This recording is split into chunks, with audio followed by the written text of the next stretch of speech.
be a herd-like lie, something we say to one another so that we don't stand out at dinner parties. I mean, you don't want to stand out when someone well, we don't live in a democracy, I don't think. You start giving reasons. So you stand out. It makes you feel uncomfortable. So this is part of Nietzsche's take here, is that truths become comfortable through long use. So through long use, it becomes comfortable to say, well, we're a democracy, and of course Shakespeare is a great writer. And by the way, Shakespeare is a great writer, I think. I haven't been picking on Shakespeare. I have been, but I like him.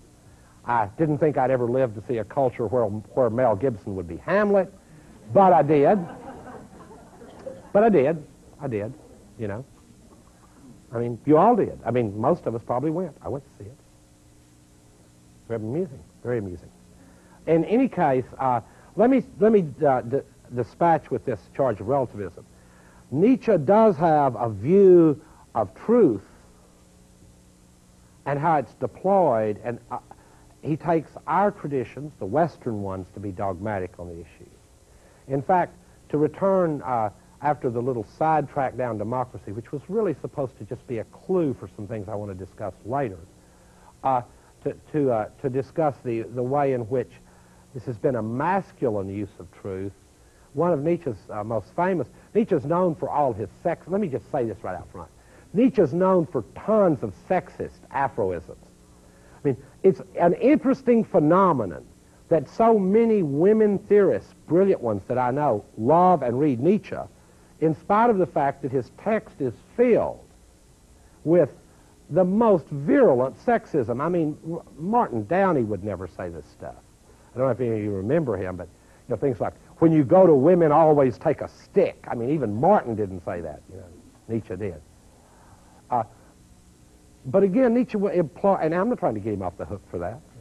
I think Nietzsche may have been making explicit some things that are implicit in theoretical settings like the university as well as in everyday life. But in any case, Nietzsche had a very intriguing question for philosophers. What if truth turned out to be a woman? What then? In other words, Plato, my friend, Kierkegaard, my friend, what if instead of rational argument, that truth were more like gossip in that small fabric of conversation which has held the world together forever, you know?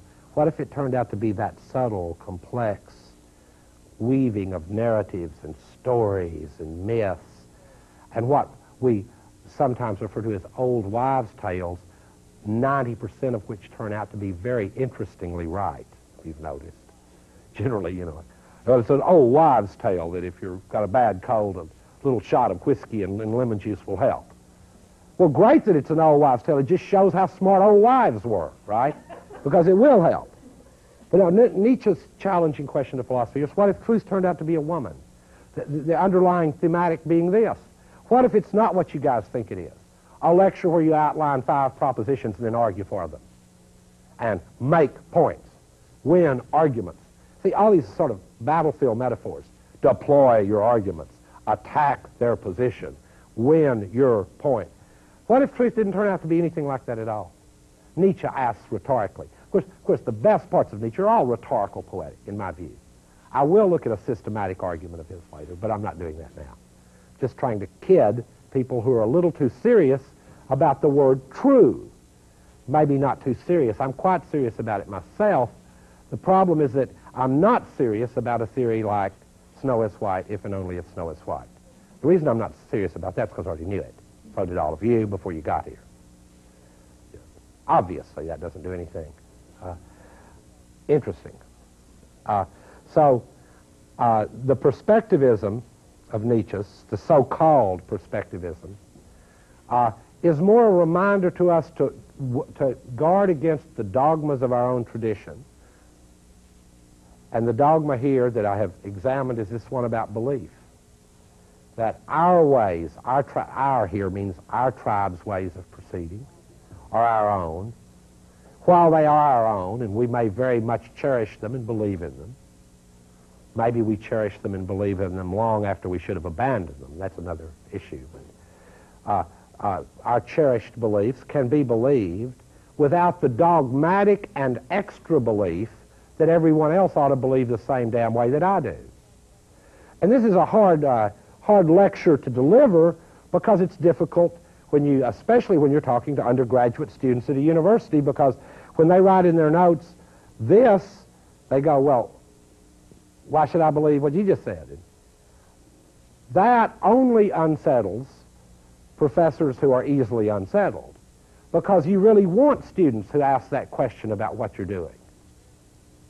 I mean, it is a very uncritical way to begin a course by just saying, well, hell, you ought to be interested in this just because you grew up in this tradition and you know you should. So if you get a course in Dante, Shakespeare, Eliot, or whatever, and you just start off doing Eliot, Dante, or Shakespeare, it's just a dogmatic assumption that, hell, that every intelligent person ought to know this. Why? Why? Well, I mean, that unargued for assumption would have to be investigated. You'd have to ask and raise the issue of what makes this text important. Why is this important?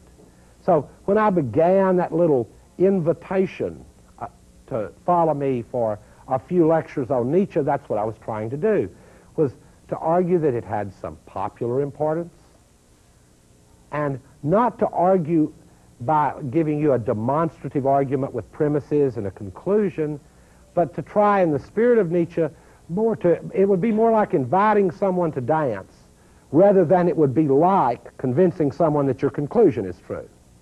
For me, that's the metaphor for approaching the text of Nietzsche. Is Nietzsche, in a way, invites you to a new human dance. He doesn't hit you over the head with a new four-premise argument with a conclusion. In fact, he wants to remind us that that style of proceeding itself belongs deeply to a certain culture, localizable, certainly localizable. I mean, even if it were the whole planet, it would still be just one tiny little planet and one tiny little solar system and one tiny little piece of time and so on.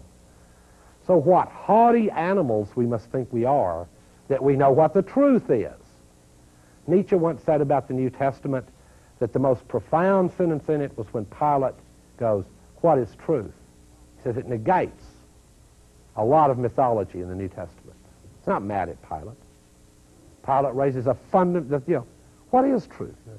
Is the Christ the truth? I mean, I don't know, but sure. There's a little Pilate in everyone, right? I mean, a little bit of that. Nietzsche's brilliant at bringing out these moments. Okay. Now, let me connect the issue, and I hope that I can do this briefly. Let me connect the issue with truth and falsity, about which I don't want to say much more, because someone's going to stop me a minute and say, is this what you just said true? See, and then I'll be back in the paradox again, right? And of course, I won't be, because I'll say, yeah, I think so, I hope so, I hope it's interesting. Anyhow, if you want to talk about that for long, well, homie will stop playing, because he's done philosophy a long time, and I know how that goes. I know how you're going to challenge me, and then I know how I'm going to answer. So I'm not going to play that way. We'll talk about